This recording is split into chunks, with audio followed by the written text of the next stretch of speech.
Africa Climate Conversations, the podcast.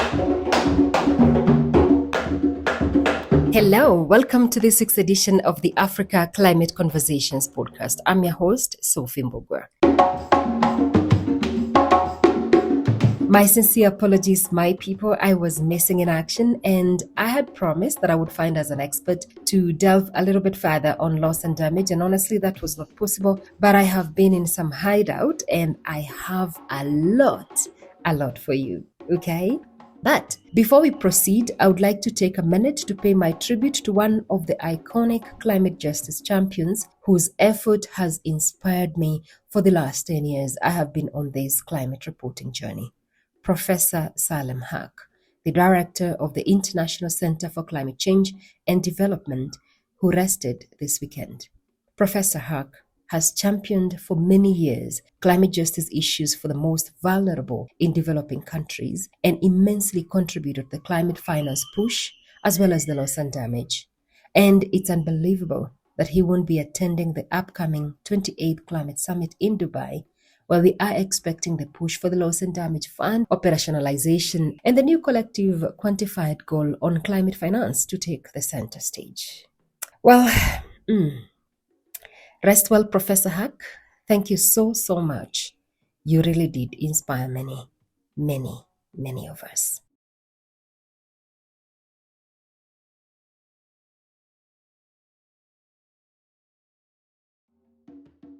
And now to today's episode. Now, Lake Ol'Bolossat is the only lake in Kenya's highlands situated in Nyandarua County, about 3.5-hour drive from Kenya's capital center, Nairobi. The lake is situated in the valley between the northwestern slopes of the AberdareRange of mountains and the Dundori Ridge. The lake forms the headwaters of the Ewaso Ngiro North Basin, Kenya's largest basin, offering a variety of habitats ranging from open waters through floating marshes and swamps, open grasslands and riverine forests along rivers and springs that feed the lake.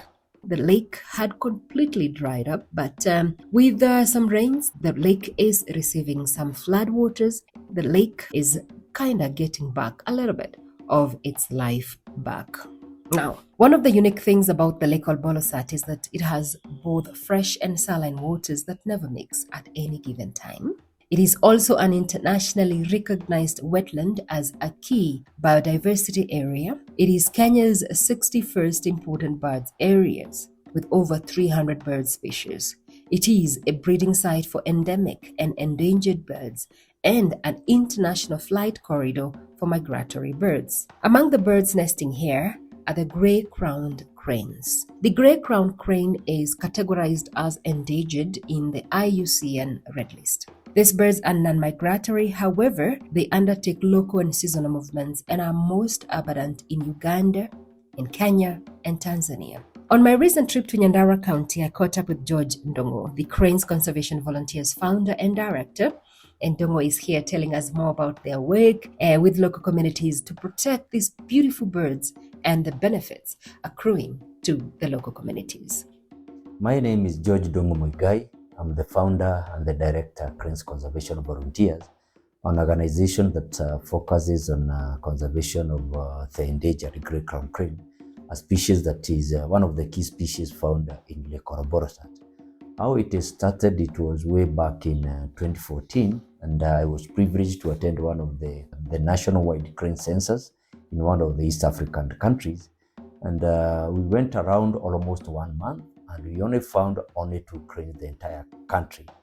And this thing bothered my mind so much because I was raised near Lake Ol'Bolossat, and it was normal for you to see the gray-crowned crane. Even I remember when I was young, every morning and every evening you could see flocks and flocks of crane in the morning moving out of the lake, and in the evening coming back to the lake in a vision, making calls in a company of other birds like Egyptian goose.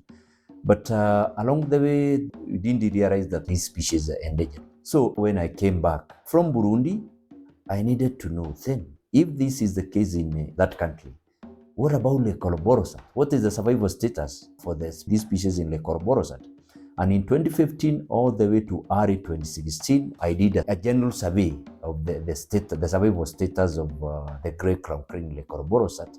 The estimates that I came up with, it was about between 600 to 900 cranes within Lake Ol'Bolossat, and more than 100 pairs that comes in Lake Ol'Bolossat until now for breeding. If they have a suitable habitat for breeding of 100 pairs. It is really threatened in Lake Ol'Bolossat. Mainly it was by the local community, but it was not intentional. You can say 90% or 95% was unintentional. People, the way they used to interact with the cranes, but then they didn't realize that this is a lot of threats that we are inducing to the species. The threats, mainly the key one was about the poaching, collecting of eggs. There was also poaching of live birds. There was also other threats related to habitat degradation, especially due to the overgrazing. And you find that the grey crown crane, for the last 45 years, the population has gone down by over 45%. Now, once you got back and noted all these threats, what efforts did you do to inspire these communities to volunteer and protect these birds? Yeah, what we did, when that survey was going on, at times it was so painful that as you do, we collect the data, as we do the survey, you know this is an endangered species, and you find a nest, and along the way, you find that this nest, the eggs were just collected. So it was somewhat painful. So we had to sensitize the local people. By then, those people that were using those key areas for the cranes, especially the breeding, those were the grazers. You also had the fishermen, riparian landowners, and also the students. If it's about the grazer and he finds a nest, he cannot collect the eggs. If he finds somebody who is going around looking for wildfowl eggs, then he tells him, "Hi guy, please don't do this." And those threats gradually stopped. And along the way, all around the lake, we had a network of many volunteers, people, more than 100, people that were voluntarily participating in eliminating threats to the cranes. And in 2015, that is when the name Cranes Conservation Volunteers came in, because there are a lot of people, they have embraced that call to protect these species on a voluntary basis, of which it doesn't cost them anything. If it's about the poacher, or it's just a neighbor who is a poacher, you just approach him and tell him, "You guy, please don't do it, it is wrong." So you're also participating. If maybe it's a fisherman, and then he finds a nest, he reports to us, this is okay. He's doing it on a voluntary basis, and it doesn't cost him anything, because as he move on with his daily errands. If it's about the student also, during the weekends, those that are in day school, when they go to graze, they also look and see, is there any problem that this species is facing? And they no longer go and take the chicks, you see? So voluntarily, people started embracing the conservation of these species, and for now, we don't know the number of people who are doing this, because one of our major approach is community sensitization, which you use lectures in schools, especially in primary school and secondary school, during the community meetings, during the community public gatherings, and it has really helped a lot. So we don't know the number of people, because somebody may be seated in that meeting and he doesn't talk, but when he goes back home, he knows the threats that are there, and he voluntarily say, "From now, I'm not going to be doing this." But the result we can see, because, like for example, when we were doing the survey, the grey crown crane in Lake Ol'Bolossat population, when we get sufficient laying at the start of the long laying, that is from April, by June, we start recording the early breeders. The first nest we start recording in June. We go all the way, and the last chick fledge in the latest, that is in February. So when we come in 2015-2016 breeding season, we didn't record any chicks that fledged. And yet, you used to see the nests. But along the way, you find this pair is nesting. But again, when you come 2, 3, 4 days after, when you are monitoring the routine, then you find no more eggs there. Even at times, the guys that were collecting the egg, they arrived before you, and you could see them from far. And then arriving there, you find no eggs. They have already taken them away. When those that hatch, then the children, when they are not in school, especially weekends, They just see these are the chicks. The normal way children do, they go and pick the chicks, try to play with them. Some try to take them home, and essentially they die. So no chick refreshed in 2015, 2016. Coming 2016, 2017, at least we started to see the right, because one chick managed to fledge in Lake Ol'Bolossat. And you see, that is an addition in the wild. At least we are happy we added one in the wild. Coming in 2017, 2018, we recorded 56 chicks fledging from Lake Ol'Bolossat alone. Coming to 2018, 2019, then we recorded 84 chicks, and the number has been going up and up.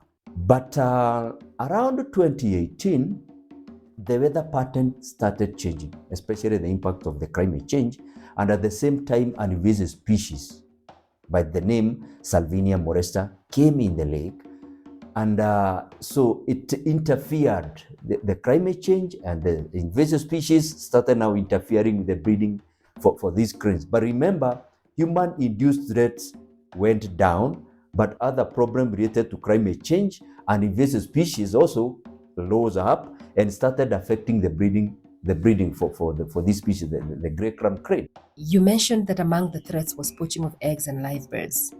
Some of these community members could have engaged in poaching because there was a market. Are there benefits accruing directly from conserving these cranes that is inspiring this community to protect these birds? For example, there may be challenges related to grazing regime, and maybe you want this community, because we cannot be everywhere, just to take part. So along that area, we find a bright students, but very needy. And of course, we also do in consultation with the village elders also, if it is okay. And then we also liaise with the schools. If it's about the performance, the discipline of this student, is about the teacher who will give us this information. And we pay a 1 year school fees, 3 terms, yeah. There, in as a give back, this family, basically we don't task the student to participate in practical conservation of these species, but their parents, all the neighbors, if they hear that this child has received a 1 year scholarship, then the community will try as a give back, to fulfill their side of again, to eliminate the threats that may be within the community. It's even in terms of the grazing, livestock, it's a problem for the breeding. So they say now, you guys, because here, this is where they have active nest. For this time, like 3 weeks or 4 weeks, let us not take our livestock there. Just keep off the livestock, because they understand the benefit. But this is just a scholarship. It started way back in 2017. So far, over 100 homestead have benefited since we started. Over 100 students in Laikipia, in Nyandarua County, and also in Laikipia, because the birds, they don't know the boundaries, they move around in crisscrossing the counties.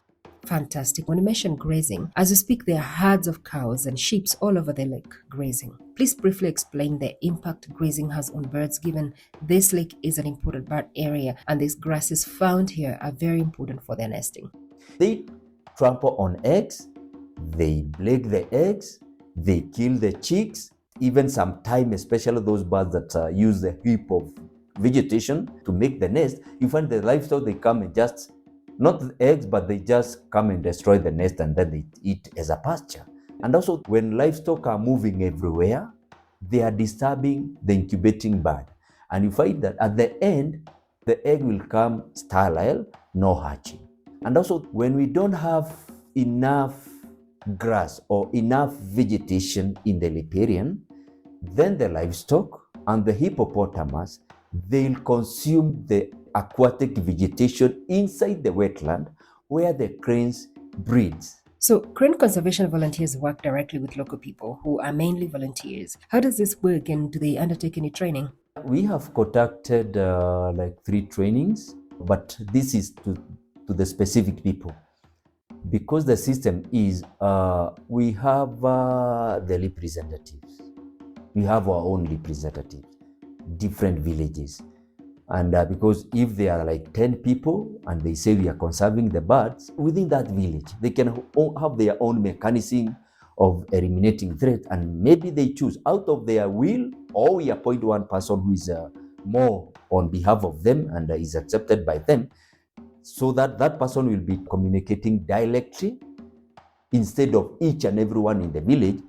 And we have conducted one of the training through a project by the National Museum of Kenya on how they should pass the message to the local people, different avenues they can use, different techniques. We also have some, especially when we are correcting the data, we have also those that have already been trained how, to use the GPS, how to feed the data with the computer. We also have some, we have trained how to use the binoculars, field aids. Now, earlier on, you mentioned that a new threat to your conservation work amid the human-induced climate change is an invasive species. Please tell us more about this and what are you doing to tackle this threat? Salvinia molesta is an invasive weed, or commonly known as a Kariba weed. It's native to South America. And one can ask himself, how did it get itself here? Mostly it's about the birds migrating, and of course even the sheep, the cargo ship coming from Caribbean, and maybe they carry the poles, and then when they dock in Mombasa, seeds are dropped there, and then the birds from Mombasa, the birds migrate, they come inland, and then they spread the seeds. The conducive environment for these species to thrive well, mostly it's inside the wetland that has a lot of nutrients. And if you look where Lake Ol'Bolossat is located, the community around, all the way from the catchment, the neighboring community, they are farmers, and they use the chemical fertilizer.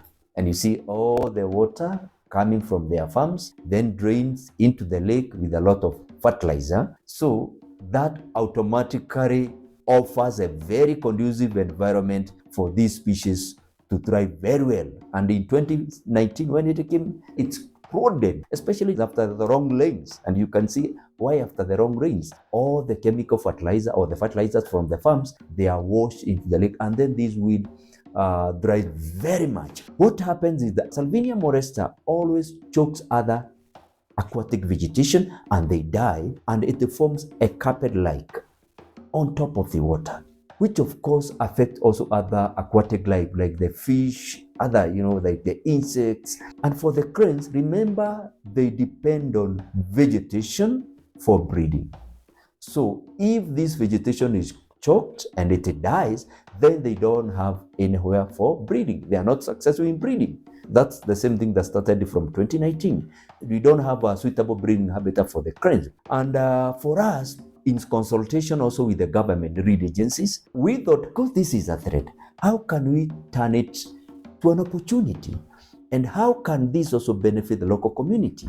And we came up with a plan, because it's just a floating weed. If it is removed manually, and then try to find out, because the local community are now Lake Ol'Bolossat, these are the farmers. So our main entry point would be, how can we use it for farming? And we thought of the biochar, decomposing, harvesting the whole thing, and then through the normal sun drying, and then using the locally available materials, we make a kiln to pyrolyze the dry biomass into biochar, which of course has a diverse benefits. Like we know the biochar, 70% is carbon dioxide. So when we are arresting carbon dioxide and putting it back to the soil, then we are also, community will also be contributing or will be participating in climate change, reducing the levels of carbon dioxide in the air. Because with this weed, Salvinia molesta, as it decomposes, it releases a lot of methane. So we can arrest it.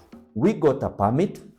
We were given a trial permit by NEMA, and we did a trial. We used that biochar to plant vegetables, because at the same thing, also remember, if I am correct, I think most of the health complications we are getting, maybe I can say within Nyandarua, mostly it's out of the eating behavior, that we are not eating the healthy food. We are not eating a lot of vegetables. And I thank government that it has some efforts trying to kind of train the community nutritionists, who are the members of the local community, and they are encouraging people mainly to include vegetables in their diet because of the vitamins. But you see, these vegetables are chemically grown. So we thought this can be a good entry point for us, and we did a trial how to grow the kale, commonly known as sukuma wiki, and also the spinach and capsicum, that's a piri hoho, and also the managu, and of course even the onion, because these are basically the common vegetables used by the local people here, and it was successful. We didn't apply any chemical fertilizer. We just used biochar as a soil enhancer, and then the produce was 3 to 4 times less water was used, because biochar, it holds, it retains water. The biochar, again, it holds the nutrients that are used by the plants, unlike the chemical fertilizer, where the fertilizer maybe after 2 months or 1 month, when it rains, then the nutrients, they reach, but the biochar hold it. So that was an entry point, and now we are in the process that through the authority, we can get a permit for mass harvesting of this weed, but let the community do that. Because on top of that, we have already trained 6 villages how to manually harvest the weed, how to sun dry, how to make a locally assembled kill using the locally available materials and affordable, very cheap, and then how to use the Salvinia molesta biochar for growing of vegetables. Right, you mentioned methane gas, and I saw you have a biodigester testing in your offices. Now, research shows that household air pollution associated with biomass such as wood and charcoal, mainly used by these communities that you're working with for cooking, is responsible for approximately 4 million deaths every year globally. And the low and middle income countries are mostly impacted. Does this mean that CVV is exploring the Salvinia molesta high methane content to produce biogas? Yeah, they are there for now, because all these ways is about to remove the Salvinia molesta and use it as an opportunity. And basically, if you talk about the biogas, you don't necessarily use only the animal dung. You can also use the wet biomass. And the Salvinia molesta, when it is harvested, is a wet biomass, and it contains a lot of methane when it is decaying. So we are in the process looking for, because these are the biogas or the digester, they are locally available in Kenya, how now this can be used to produce biogas. And this also, if it is successful, remember, this will reduce pressure to our forests. So it's an opportunity that needs a lot of, there are different approaches. Yeah, because again, for any invasive species, as long as I know, you cannot eliminate 100%. It's only the management aspect, controlling it. So if this works, and this one has already worked, then within the community, and almost every dam in Nyandarua, even in Laikipia, all the dams, it's about Salvinia molesta. And so this can be turned as an opportunity, and at the same time as a way to engaging the local community to conserve the wetlands, because not only for the cranes, wetlands, they are also used by the local community. Mm-hmm. Now, Nyandarua County, given its historical high water levels, has a lot of dams, and this Salvinia molesta is found on dams that has either an underground spring or a river flowing into these dams, right? You are engaging communities in using this invasive species as a biochar, and now you are embarking on its biogas potential. But is there enough of this invasive species to scale up these projects? That is why we are only advocating that if this is an approach for the local community, then in one way or another, if it's about the biogas, it can sustain the community around. Because mainly we cannot go the commercial way, but at the local consumption, if it's about biogas, we have enough, because it keeps on spreading. So when maybe within a dam that is within the community land, just one, they can go and harvest and use it. What is the rate by which the weed is growing? It's very fast. Within 2 months, it will cover the whole wetland. Within 2 months. But remember, basically, it will be driven by the amount of the fertilizers, the nutrients inside the wetland. And you see, it's automatically as an evidence. People in Nyandarua, the catchment area for Lake Ol'Bolossat, even part of Laikipia, they are farmers, and they are using a lot of chemical fertilizer. And those chemical fertilizers are then, they end up in the wetland. And that is why they are spreading very fast. Now, you have referred a couple of times to the neighboring Laikipia County. And we know that Lake Ol'Bolossat forms the headwaters of the Ewaso Ngiro rivers that traverse numerous counties downstream. And one of the counties is this Laikipia County. Talk to us about the future of the crane conservation volunteers. Are you moving out of Nyandarua County in an inter-county collaboration effort to protect these birds? Based on the knowledge that we have now, birds, they don't know political boundaries. And the Lake Ol'Bolossat population, they moved to Laikipia County, they also moved to Nakuru, they also moved to part of Nyeri, or they even to Kiambu and Narok. So we are making sure that wherever this population is, they are safe. And we are trying to learn which is the entry point for other counties. Because like you see in Lake Ol'Bolossat, poaching of birds was there. But in another county, you find that it's an omen, it's a taboo even to throw a stone to a bird. But of course, there are other nature of threats that are happening there. So we are also trying to understand which are the threats now to other counties and what can we do, which is the most appropriate intervention that we can do. That was George Ndongo Muigai, founder and director, Cranes Conservation Volunteers, talking to us there about his effort to protect Africa's endangered grey-crowned cranes. Remember, you can always listen to this and many more Africa Climate Conversations podcast episodes on Spotify, Google Podcast, Apple Podcast, our website, www.africaclimateconversations.com, and every other platform you access your other podcasts from. Also remember, sharing is caring. So please remember to share this podcast with a friend as well as interacting with us. Our socials, Africa Climate Conversations on Twitter, Instagram, and Facebook, and my personal LinkedIn handle Sophie Mbogwa. I will see you soon. Kwaheri for now. My name is Sophie Mbogwa. Africa Climate Conversations.